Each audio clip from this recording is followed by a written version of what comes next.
Meus irmãos, eu tenho sempre uma preocupação nas igrejas em que pastoreio, pelas quais já passei, em deixar algumas coisas bem claras para a igreja.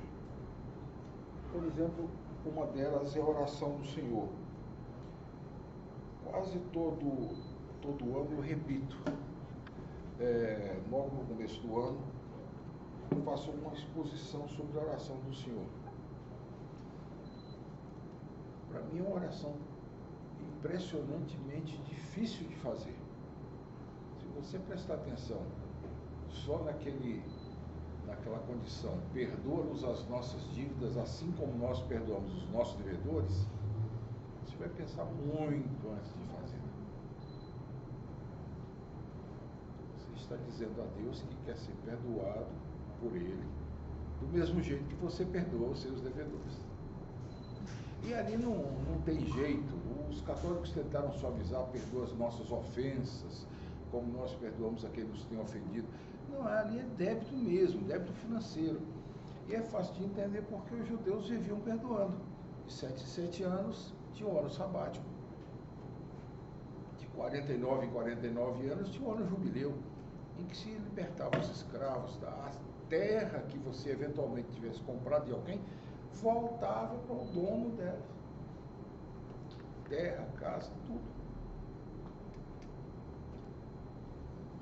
O Senhor toca nisso exatamente porque talvez o judeu seja um povo mais pão duro, mais difícil. Não estou sendo antissemita, não. Aqui o judeu é famoso por até as piadas que eles contam entre si são de segurar. Então ele sabe muito bem como é difícil. Diz que o bolso é a parte mais sensível do corpo da gente, inclusive até para perdoar. Então talvez por isso o Senhor Jesus tenha utilizado essa analogia. Mas eu gostaria, além disso, da oração do Senhor, tem outros também. Mas uma coisa que eu faço muita questão, embora eu não seja o pastor titular desta igreja, mas contando com a confiança do pastor titular, eu gostaria de trabalhar com os irmãos um pouquinho a respeito de predestinação. Geralmente, quem fala disso é seminarista deslumbrado. Aliás, seminarista tem uma coragem impressionante. Ele chega no primeiro ano achando que já sabe de tudo. Quando chega no último ano, então humilde. Ou então um pastor velho com 40 anos de atividade que já se acostumou e que acha que pode tirar algum proveito disso. Afinal de contas, o que adianta você saber como é que você vai ser salvo? Você vai ser salvo.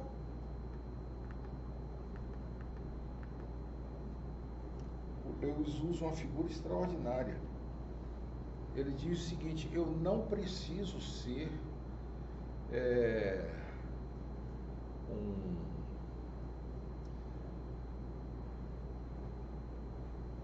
hoje nós chamaríamos talvez de nutricionista. Eu não preciso ser um nutricionista para saber o quanto uma determinada refeição vai me fazer bem ou vai me fazer mal. Para eu desfrutar bem de um prato, basta que eu coma com gosto. É assim, nós vamos ser salvos. Nós não precisamos saber que mecanismos Deus utiliza para a nossa salvação. Está fora de questão. O ladrão teve tempo de entender alguma coisa até como essa? Abrindo um pequeno parêntese, ontem eu assisti, pelo jeito era um adventista, expondo que o ladrão foi salvo muito tempo depois, porque o que está escrito ali é: em verdade te digo, em verdade te digo hoje, estarás comigo no paraíso. Ele é adventista. É, adventista. Em verdade te digo hoje. Existe jeito de você dizer em verdade te digo ontem? Para a frase fazer sentido, poderia esses marcadores de tempo ser substituídos. Em verdade, eu te digo amanhã. Quando eu te digo, eu estou usando o presente do indicativo. E o presente indicativo é aquilo que está acontecendo. Em verdade, eu te digo. Só se diz agora. Não se diz amanhã, nem se diz ontem. Em verdade, eu te digo. Hoje mesmo, ainda tem um intensificador que nós traduzimos como mesmo. Hoje mesmo estarás comigo no paraíso. Provavelmente a mãe desse coitado o deixou na cruz e foi para casa chorar sozinha, sem saber o que ia acontecer com seu filho. E se os dois se encontraram junto de Abraão, ela deve ter tido um susto muito grande. Você aqui?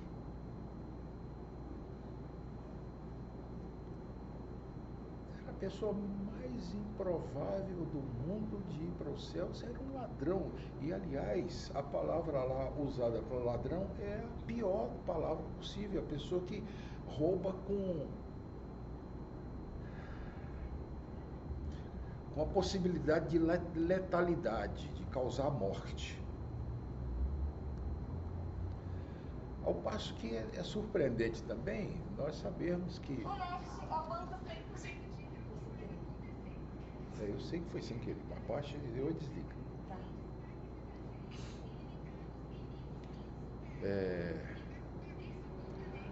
Ao passo que também não deixa...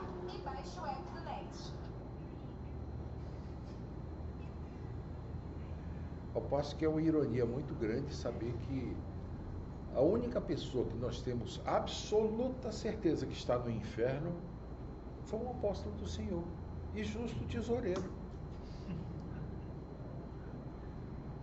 Nós desconfiamos que outros estejam no inferno, mas nós não temos certeza.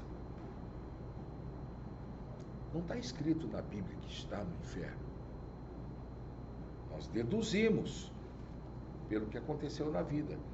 Na minha mocidade era muito comum discutir a sorte de Salomão, porque o livro dos Reis termina dizendo que ele foi desviado, teve o coração desviado pelas suas mulheres. E isso serviu de um alerta para nós jovens: cuidado, que mulher vai roubar o seu coração. Mas se você prestar atenção no livro de Eclesiastes, você chega à conclusão que Salomão foi salvo. Eclesiastes, escrito por Salomão, ele termina no capítulo 12 dizendo: a suma de tudo é, obedece a Deus e guarda os seus mandamentos, porque isso é dever de todo homem. A temática de Eclesiastes é sempre essa. Vaidade das vaidades, tudo é vaidade. O que fará o homem de todo o seu esforço debaixo do sol? O livro todo foi para tentar mostrar que debaixo do sol, nessa vida aqui, nós não encontramos sentido para a vida. Você pode fazer o que quiser, que não há sentido para a vida. Ele tenta, é como se ele dissesse: se você quer ser rico, saiba que eu já fui, e já fui muito rico. Eu já possuí, inclusive, já fui dono de pessoas. E cheguei à conclusão que isso é vaidade e correr atrás do vento. E assim ele vai repetindo. Você pode até marcar isso no livro como as tentativas que ele fez de procurar sentido para a vida debaixo do sol, primeiro nas possessões, depois na sabedoria, depois no fatalismo e assim por diante. E ele chega à conclusão do capítulo 12. Lembra-te do teu Criador nos dias da tua mocidade, antes que aconteça tudo aquilo de ruim que vai acontecer, de tal modo que você vai olhar para um lado, para o outro e diz: não tenho nenhum prazer nesses dias. Quem está nos seus 60, 70 anos já pode vislumbrar isso aí. Aí ele diz: não há limites para escrever livros, mas a suma, ou seja, não há limite para a sabedoria. Mas a suma de tudo é: teme a Deus e guarde os seus mandamentos, porque esse é o dever de todo homem. Ora, Salomão entendeu o mecanismo pelo qual nós vivemos e entendeu também o mecanismo pelo qual nós somos salvos: temer a Deus, guardar seus mandamentos. Meus irmãos, não se escandalizem comigo, mas nós somos salvos não porque nós conseguimos guardar todos os mandamentos de Deus, mas porque alguém guardou por nós. Ou seja, aquela imposição que havia sobre Adão continuou. E se não fosse Jesus, ninguém seria salvo. O próprio Salomão foi salvo exatamente porque Jesus morreu por ele também. Agora, conhecer o mecanismo ou outro adianta muito pouco, porque você vai ser salvo. Mas é um grande auxílio, apesar de adiantar muito pouco para nossas vidas práticas, mas é um grande auxílio para aquelas pessoas que estão lutando contra o pecado. E aí é que entra a utilidade da doutrina da predestinação. E é aí que eu me atrevo a falar dela para os irmãos com o modo mais próprio possível que eu conheço. Peço aos irmãos que, por favor, abram suas Bíblias em Mateus capítulo 6. Eu vou fazer a leitura do versículo 25 em diante.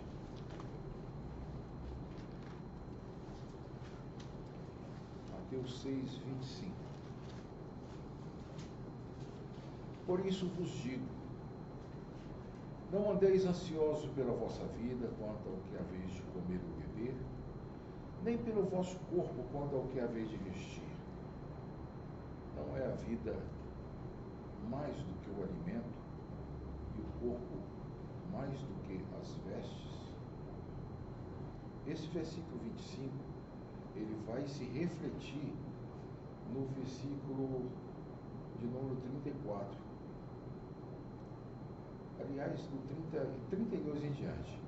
Porque os gentios é que procuram todas essas coisas: o comer, o beber e o vestir. Os gentios é que procuram todas essas coisas, pois o vosso Pai Celeste sabe que necessitais de todas elas. Buscai, pois, em primeiro lugar o seu reino e a sua justiça, e todas essas coisas, comer, beber e vestir, vos serão acrescentadas. Portanto, não vos inquieteis com o dia de amanhã, pois o amanhã trará os seus cuidados. Basta ao dia o seu próprio mal. Aqui está sendo usando uma figura poética, nosso Senhor Jesus Cristo estava fazendo um paralelismo, que a primeira parte está sendo por antítese comparado com a última parte.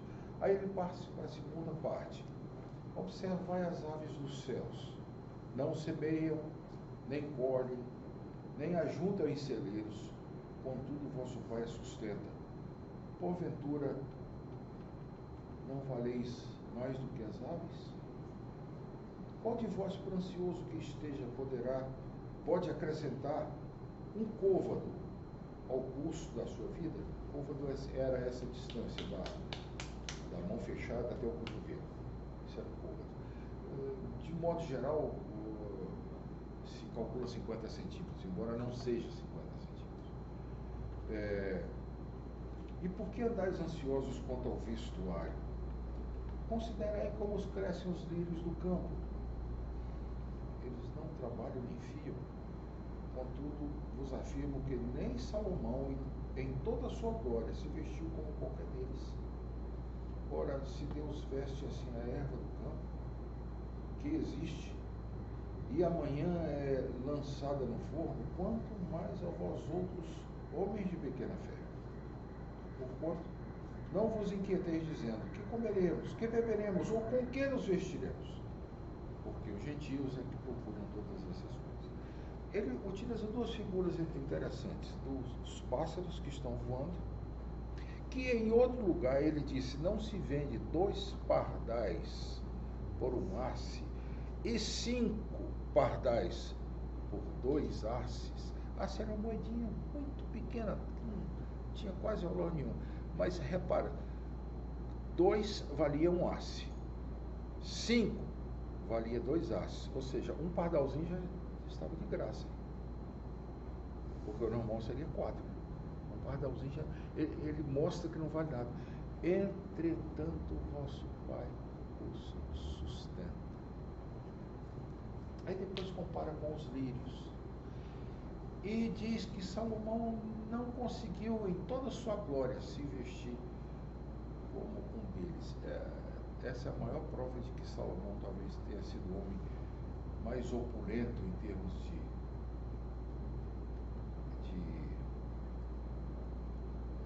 vida, de desfrutar a vida. Deus vestiu melhor os lírios do campo. Agora, se você continuar, isso aqui é as coisas que são proibidas no reino dos céus. É proibido, ele começa as coisas que são proibidas no versículo 19. Não acumuleis. Depois, no versículo 25 que nós lemos, não andeis. Capítulo 7, versículo 1, não julgueis. Capítulo 7, versículo 6, não deis aos cães o que é santo. E aí começa uma outra seção, que em vez de não, proibindo, é uma seção de obrigações. Pedi e dá-se-vos-á. Capítulo 7, versículo 7. Buscai e achareis, batei e abri-se-vos-á. Pois todo o que pede, recebe, o que busca, encontra, e a quem bate, abrir-se-lhe-á. Qual dentre vós é o homem que, se porventura o filho lhe pedir pão, lhe dará pedra? Ou se o filho lhe pedir um peixe, dará uma cobra? Ora, se vós que sois maus, sabeis dar boas dádivas aos vossos filhos, quanto mais vosso Pai do céu, vosso Pai que está nos céus, dará boas coisas àqueles que lhe o pedirem. Repare, uma é da seção proibitiva, que não andar preocupado com roupa e com comida, ou comida e bebida. A outra é da seção obrigatória, em que ele manda pedir, buscar e bater. Aí tem um crescendo fantástico. Pedir, eu posso virar para o Daniel. Daniel, empresta aquele livro que vocês estão usando lá. Pedir. Mas vamos supor que o Daniel esqueça do domingo que vem de me entregar o tal livro. Aí eu vou lá na tua casa buscar. Aí chego na casa dele, ele não está querendo me entregar o livro, e eu chego na porta, vim buscar o livro. Veja, tem uma coisa chamada pedir, buscar, bater. E ele manda que se faça as 3 coisas. Ele utiliza esse crescendo que é muito parecido com o do Salmo 1. No Salmo 1, bem-aventurado o homem que não anda no caminho, não anda no conselho dos ímpios, não se detém no caminho dos pecadores, nem se assenta na roda dos escarnecedores. Andar já é uma coisa, parar é pior. E se assentar, eu aprendi isso como nunca, com um pastor mais velho que eu, que disse: rapaz, é como mulher em shopping, você está passando com sua família assim, e eu tinha 3 mulheres, foi aplicado 3 vezes para mim. As 3 param na frente de uma sapataria. Pronto. Parou. Já começa a coçar. Mas andar naquilo lá já é perigoso. Parar é pior. Agora, quando elas entram e sentam, acabou. Esse crescendo na ação que o Senhor Jesus usa aqui também, pedir, buscar, bater, ele faz um paralelismo que é muito parecido com o das aves e com o dos lírios. Ele faz com nossos filhos. Qual dentre vós é o homem que, se porventura o filho lhe pedir pão, lhe dará uma pedra? Se lhe pedir um peixe, lhe dará uma cobra? Ora, se vós que sois maus, sabeis dar boas dádivas aos vossos filhos, quanto mais vosso Pai que está no céu dará boas coisas aos que lhe o pedirem. O que tem isso a ver com predestinação? Tem tudo. Tudo. Meus irmãos, reparem na força, vós que sois maus, comparado com o Pai do céu. Tem alguns conceitos de predestinação muito curiosos. Eu não tenho muita certeza, mas nós temos um árabe aqui que pode me dizer se eu estou cometendo algum erro. Entre os árabes há um conceito chamado maktub, é o destino, está escrito, aquilo vai acontecer.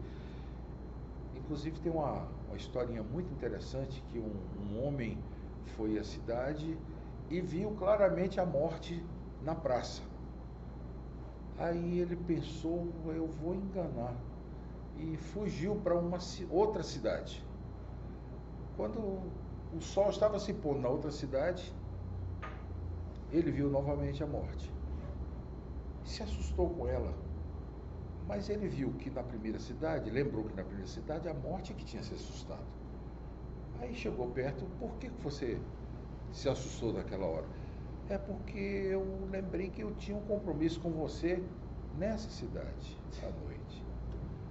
Ou seja, a ideia do fatalismo no árabe é um negócio muito forte. Aquilo está determinado, está escrito, vai acontecer daquele jeito. Talvez nós possamos ter uma ideia disso, levando em conta algumas pessoas que acreditam piamente em signos, em astrologia, que o fatalismo está ali representado, vai acontecer assim. Aparecem algumas lendas gregas, por exemplo, as profecias antigas, que o filho casaria com a mãe e mataria o pai. A história de Édipo e Jocasta. E que acaba acontecendo assim mesmo, que o filho, para fugir da profecia, se mude para outro local. Mas tem um conceito de predestinação que é muito,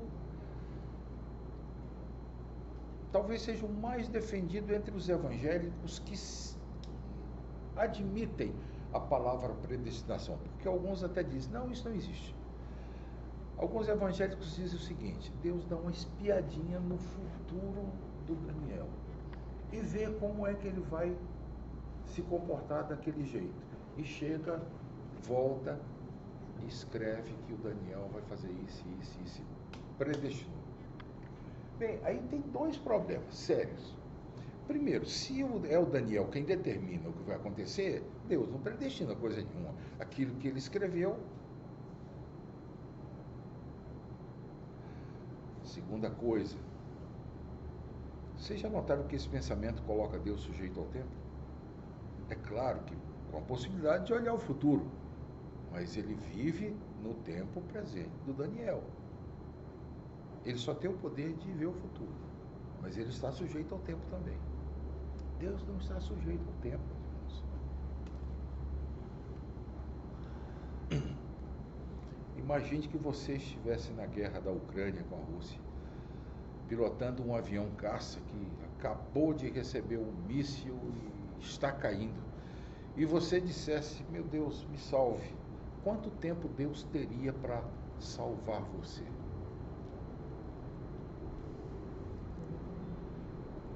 Toda a eternidade. Ele não teria que sair correndo para salvar você. Ele teria toda a eternidade para salvar você. Ele não está sujeito ao tempo. Eu gosto muito da ilustração do autor e do livro. Vamos imaginar, vamos supor que essa Bíblia fosse a biografia do Luiz. Aqui eu escrevo que o Luiz nasceu um garoto rechonchudo, com 3 quilos de peso, bonitão, teve uma festa na casa dele, e aqui eu vou descrevendo o que vai acontecendo na vida dele. E por fim, na última página, eu escrevo, e morreu o Luiz. Mas repare, está aqui, Está tudo aqui, do começo ao fim. Para que eu veja o nascimento, basta olhar as primeiras páginas. Para que eu veja a morte, basta olhar as últimas. O tempo do autor não é o tempo do personagem.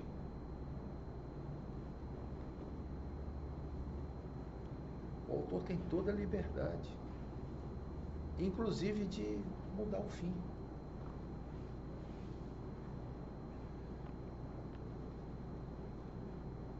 Mais um parênteses.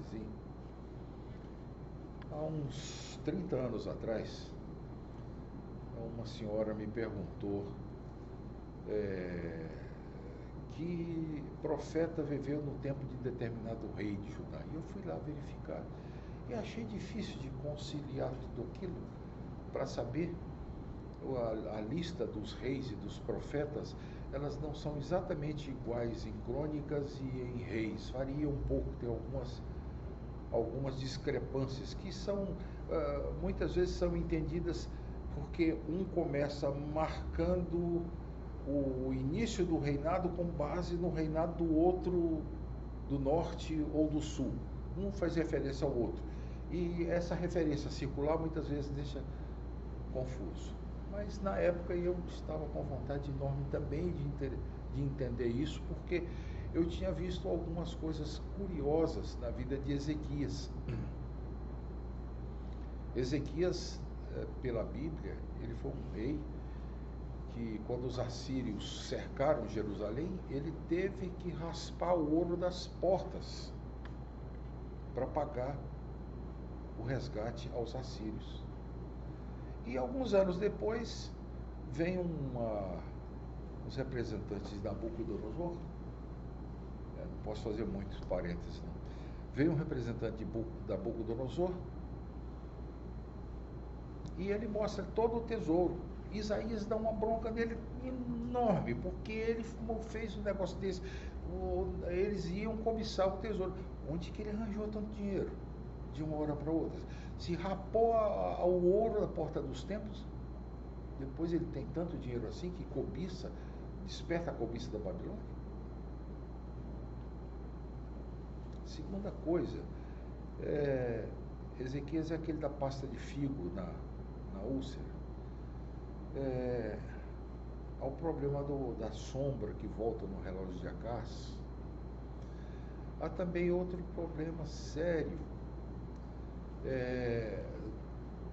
Provérbios, capítulo 25, se não me engano, diz: esses são os Provérbios de Salomão compilados pelos escribas de Ezequias. Então Ezequias reavivou o escritório de Salomão.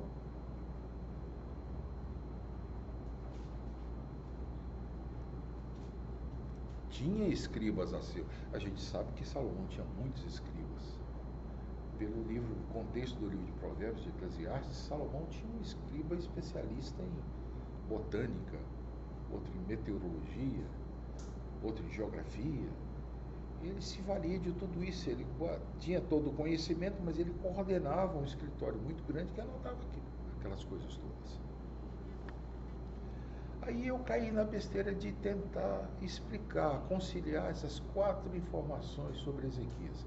E cheguei à conclusão que não tinha outro jeito de fazer isso, senão me valendo da ficção. Imaginei que talvez Salomão, quando construiu o templo, tivesse deixado ouro com Irão, e que Ezequias tivesse mandado buscar esse ouro, e esse ouro chegou depois que os assírios morreram. Lembram-se que quando os assírios cercaram Jerusalém, o Senhor, numa noite, matou 185 mil, e o rei da Assíria fugiu e acabou sendo morto pelo próprio filho? Aí eu caí, repara como a gente mais novo é meio corajoso, não foi besteira, mas eu resolvi escrever uma ficção, colocando um escriba de Ezequias indo até Tiro e Sidom. Para mim era muito interessante, porque é a passagem da Bíblia que mais tem profecias, é aquele vale que começa em Jericó, e é o Vale do Megido, onde vai ter o Armagedon. sobe até Tiro e Sidom. Na época, Tiro e Sidom, Tiro era uma ilha que 300 anos depois de Ezequias foi tomada por Alexandre o Grande. Quando o exército de Alexandre foi derrotado pelo pessoal que estava na ilha, Alexandre mandou parar todo mundo e mandou trazer pedra e foi fazendo um enrocamento até chegar na ilha. Só precisava de algumas defesas contra as flechas.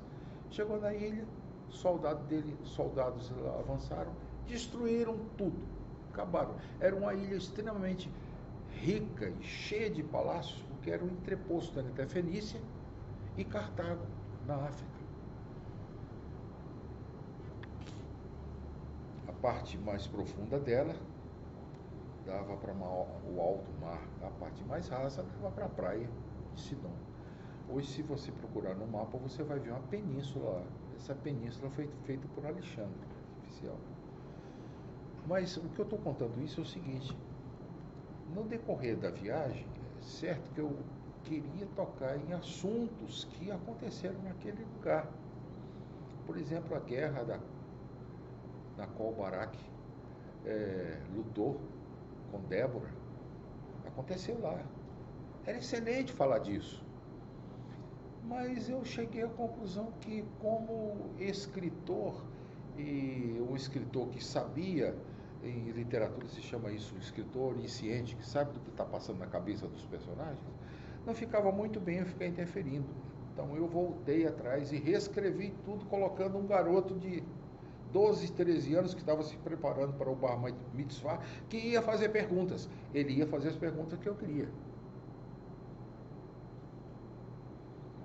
Aí coloquei um guarda e cheguei à conclusão que tinha uma hora que eu tinha que matar aquele guarda. O autor tem uma liberdade tão grande que ele cria um personagem, ele mata outro. Assim é Deus. Se um autor que não tem poder nenhum é capaz de fazer isso, imagina o Senhor que está no céu. Compare agora com os pais e o filho.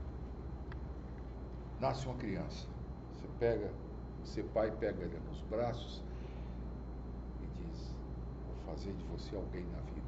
Você não sabe ainda o que ele vai ser, porque você não é como Deus. Deus sabe exatamente se ele vai ser um engenheiro, se ele vai ser um advogado, se ele Deus sabe até se ele vai ser um vaso para a desonra. Eu estou usando a figura de Paulo: vaso para a honra e vaso para a desonra. Mas você, pai, chega, vou fazer você alguém na vida. A primeira atitude que você toma com aquela criança, hoje em dia o hospital já faz tudo, já faz exame, faz teste do pezinho, para saber se a criança vai ter problemas mentais ou não, mas das coisas que você faz é você ir todo alegre no cartório, escolher um nome bem esquisito do seu filho, tipo Fulton, e tacar no moleque. E qual é o moleque que vai recusar? Fica com raiva. Quando se dá por si, poxa vida, mãe, o que eu fiz para a senhora botar o nome desse? Mas o nome fica como parte integrante da personalidade daquela criança. Ela vai ser xingada, ela vai ser gozada. Hoje em dia fala de bullying. Interessante que antigamente o verbo bolir era outra coisa em português. Mas hoje o pessoal quer ser tão esperto que utiliza em inglês. É um bullying, não é um bolir. Mas a criança completa os dias de receber determinadas vacinas. Você vai lá. Eu não consigo esquecer, quando toco nesse assunto, de uma foto que eu vi de um pai segurando o bebê, o enfermeiro dando uma vacina no bracinho do menino, o menino com um olhazinho assim espantado, mas cara suave, e o pai fazendo uma careta terrível. A dor estava sendo do pai. A criança olhando assim, a criança estava mais impressionado com a cara do pai do que com a picada da agulha. O pai sofre, ou a mãe sofre mais do que seus filhos. Eu fui pastor de uma pediatra que lia aquele salmo, mais dos que os guardas anseiam pelo romper da manhã, ela dizia, mais do que os pediatras anseiam pelo fim do último plantão. E ela dizia, no último plantão que geralmente aparece a mãe e às vezes a avó.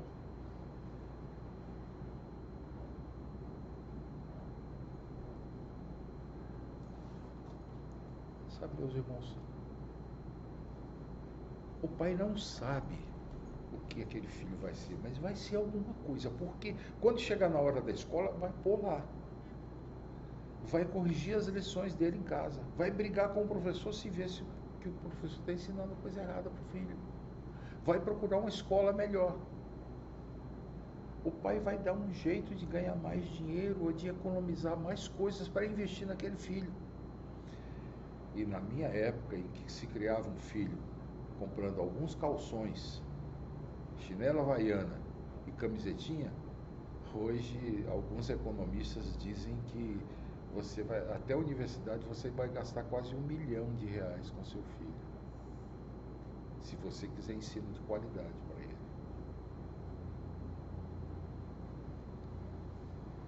O filho não quer levantar para ir para a aula. Não, vai sim. Você dá um jeito de levantar mais cedo para levar. Você dá um jeito de se esforçar. Está percebendo? Você está predestinando o seu filho.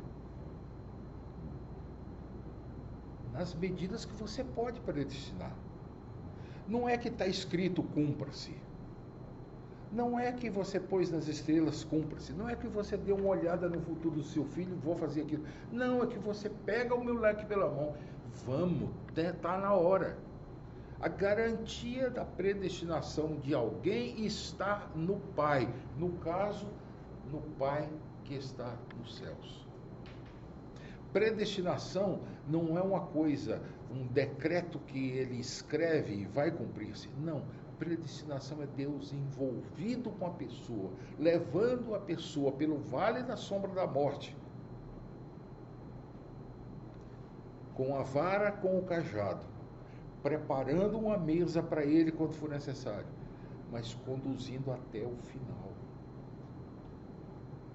É por isso que nós cantamos no hino, porque jamais nem o inferno poderão ao teu querer se opor.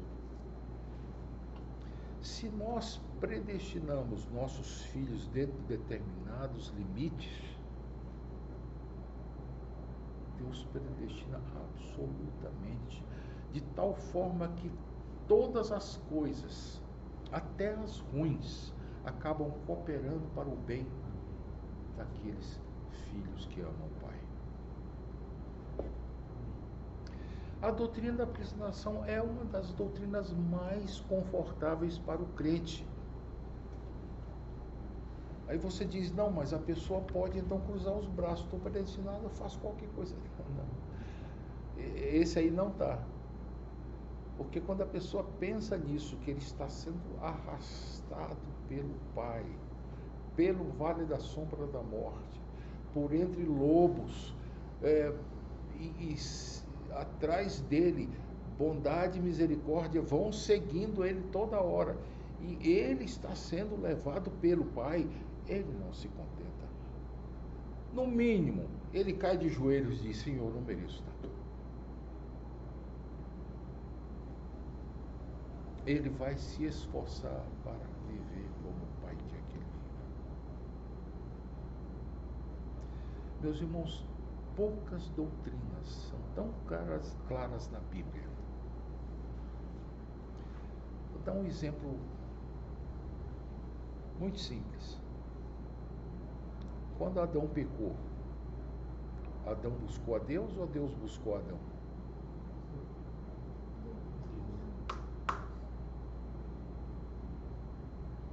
A humanidade buscou a Jesus ou Jesus encarnou-se para salvar a humanidade? Vocês estão vendo, a atitude é sempre de Deus. A salvação vem sempre de Deus. Não adianta você tentar fazer alguma coisa e dizer, eu mereço ser salvo. Ninguém merece. A única coisa que nós merecíamos era o inferno. E todos que estão no inferno merecem estar lá.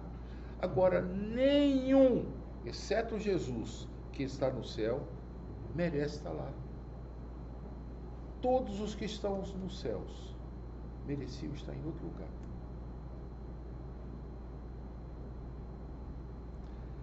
Predestinação não é fatalismo. Predestinação é você ter uma vida com o seu Pai, que faz de tudo.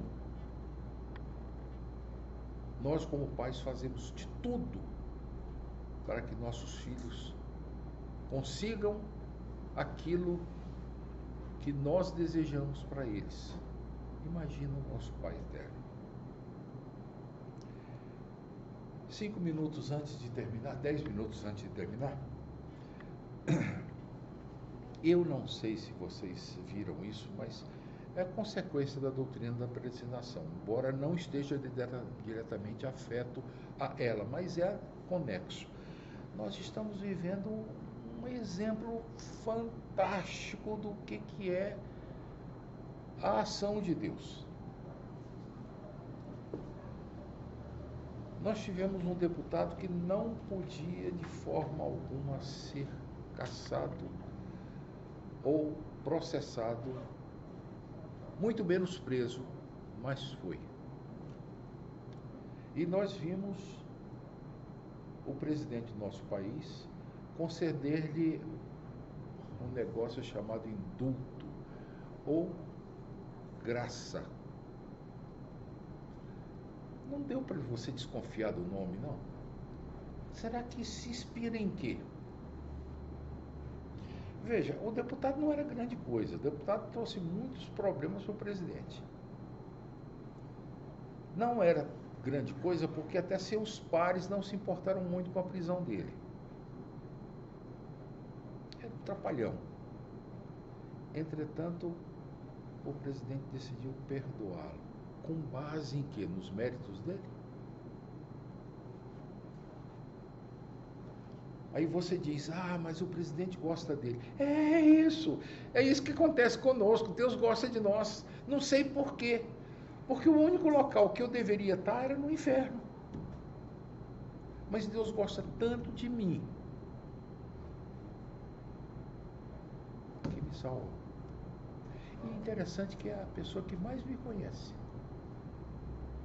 Tem muita gente que me conhece que me atribui certas qualidades que eu não possuo.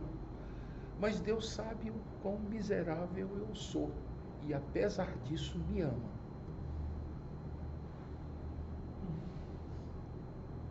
Irmãos, vocês já pensaram na profundidade do que significa graça?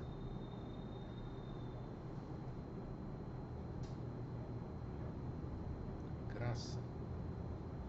Agora, tem outro exemplo interessante do outro lado, e para isso eu vou ter que fazer uma pequena história. Quando a gente lê a Bíblia com calma, ou talvez a história universal, a gente vê que os homens se agruparam em cidades mais ou menos para garantir segurança. Nós vimos que aquele homem que tinha as 2 esposas, os próximos descendentes de Adão, que se gabou junto à esposa que um homem tinha pisado no pé, ele matou.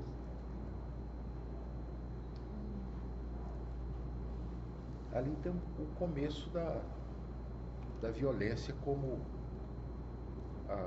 aquilo que aglutinou os homens para se defenderem mutuamente. Irmãos, não tem por onde você sair, mas naquele tempo as pessoas se aglutinavam em torno de um homem que achavam que podia defendê-los. Não havia conceito de Estado, nem conceito de democracia. Havia conceito de força. Aquele sujeito é forte. Quando você vê pouco antes dos dilúvios, aqueles homens impressionantemente fortes, que chamam pessoas, inclusive, para levantar uma torre. Eles estão querendo levantar a torre para quê? Exatamente para fugir de um outro dilúvio. Quanto mais alto, melhor. Porque o primeiro dilúvio cobriu as montanhas. Então vamos fazer uma torre tão alta quanto a montanha, talvez mais alta. Só que existe uma lei que eles já sabiam naquele tempo, que quando se levanta muito verticalmente, é preciso ter uma base. A base é tão larga. Hoje em dia, substituir essa base por fundações. O que se faz para cima, se faz 10, 15, 20, às vezes até 30% da profundidade, para ficar cravada até encontrar uma pedra. Mas naquele tempo eles espalhavam. Será que essa forma de espalhar na base para fazer uma coisa não lembra os irmãos as tais pirâmides que existem no Egito, existe na Tailândia, existe aqui no México, alguns dizem que existe na Amazônia.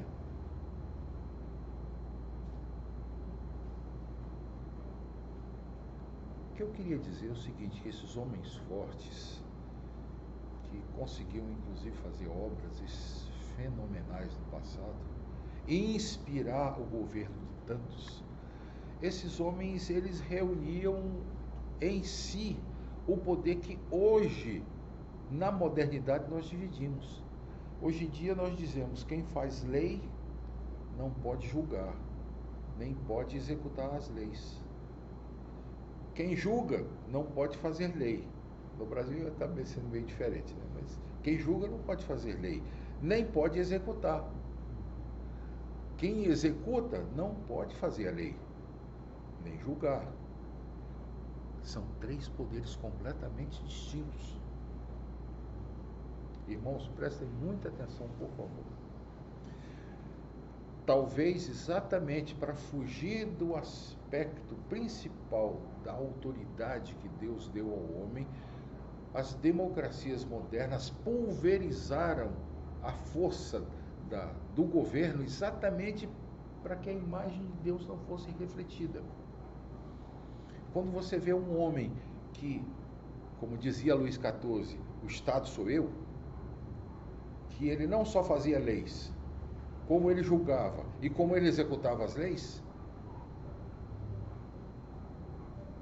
aí você pode entender que aquele homem está sendo a máxima imagem que o homem pode de Deus.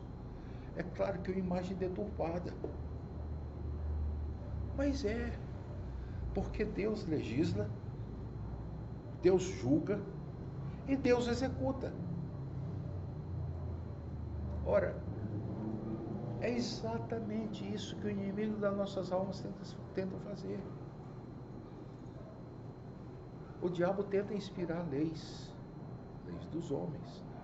Quando você vê um parlamento decidir a favor do aborto, está sob inspiração de quem?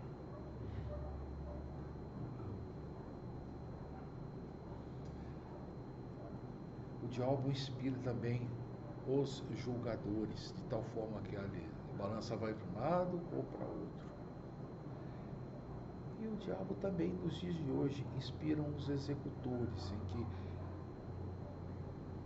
agem com maldade, executam com maldade.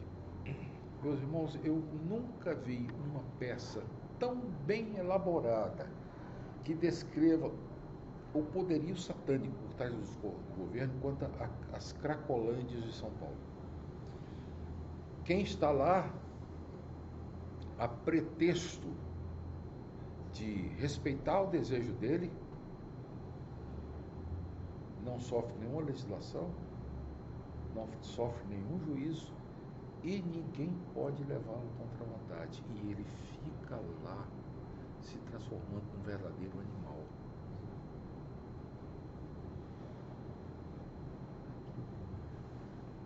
Uma das mais belas igrejas presbiterianas no Brasil é uma igreja que fica na rua Helvétia.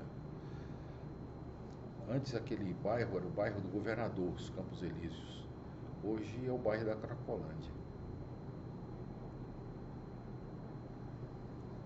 É muito complicado a vida dessa igreja lá. Extremamente complicado. Se você for algum dia em São Paulo, vá com tempo para depois do culto da manhã andar pela região. Você vai ficar assustado. Agora, isso está sendo tolerado. Ah, mas ele tem direito. E os outros não têm?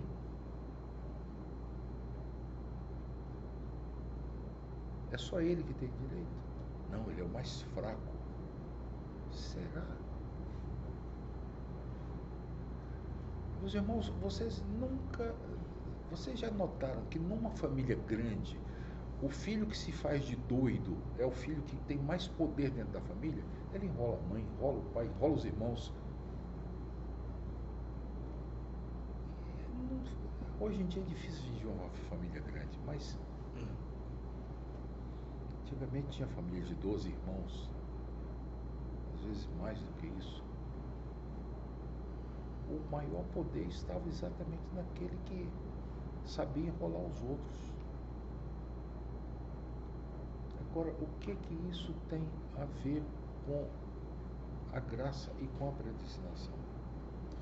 Você já reparou que um dos ministros do nosso Supremo Tribunal, ele quer se dizer vítima, ele quer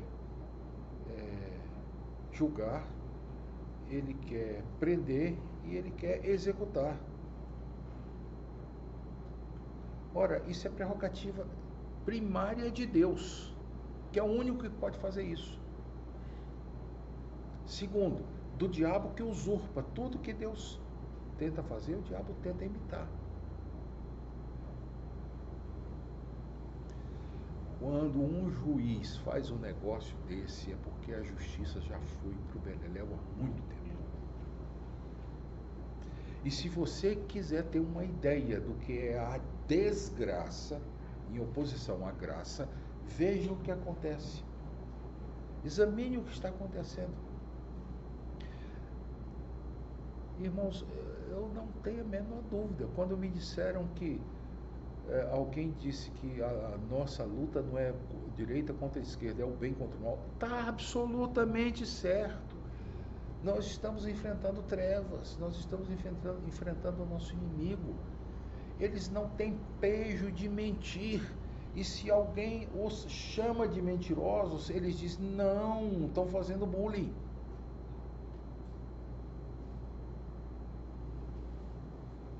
Nós estamos vivendo dias maus, dias que são difíceis nós encontrarmos paralelo na Escritura.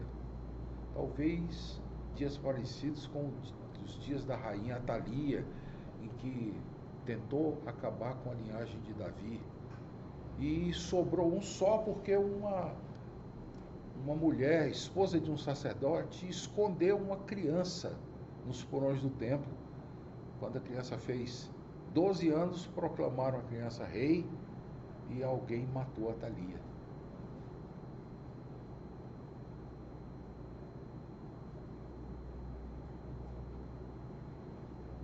Dias de Herodes, em que matar crianças significa muita coisa. Não toca o carnaval para frente, é só uma criança que foi esmagada.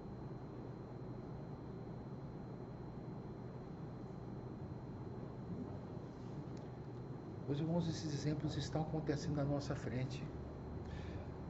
Nós que somos chamados e que entendemos e podemos raciocinar sobre isso, é para nós dobrarmos os joelhos e dizer, Senhor, tem misericórdia de nós.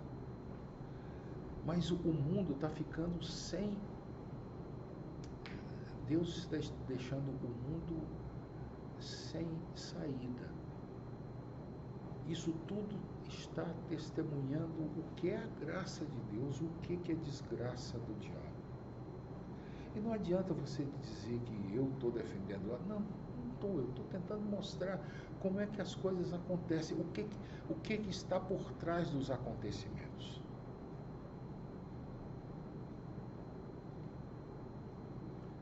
A maior certeza, a maior bênção da doutrina da predestinação é essa.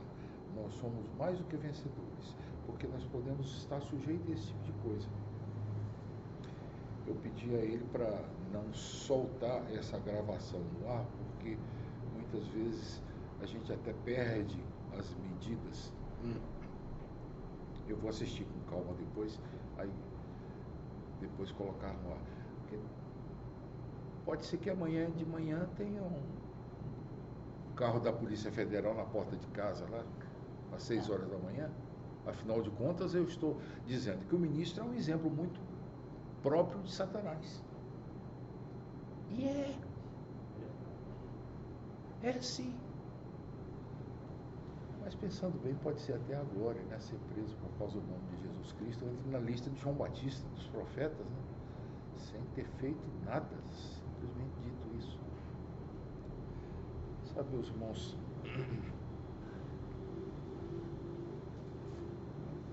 o que me deixa mais com o coração mais confortado como de pastor é que eu sou um mísero pastor aqui que não sei do coração de vocês, mas o verdadeiro pastor conhece cada um. E mesmo que eu não esteja na casa de vocês, o verdadeiro pastor está. E junto de vocês, bondade e misericórdia vão seguir vocês pelo resto das suas vidas. E vocês habitarão na casa do Senhor para todo sempre. Amém. Vamos orar ao Pai Nosso?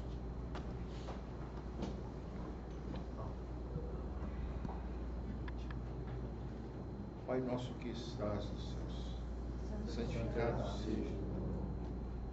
Venha o teu reino, seja feita a tua vontade, assim na terra como nos céus. O nosso cada dia dá hoje. Perdoa as nossas dívidas, assim como nós perdoamos os nossos devedores. Não nos deixes cair em tentação, mas livra-nos do mal. Pois teu é o reino, o poder e a glória para sempre.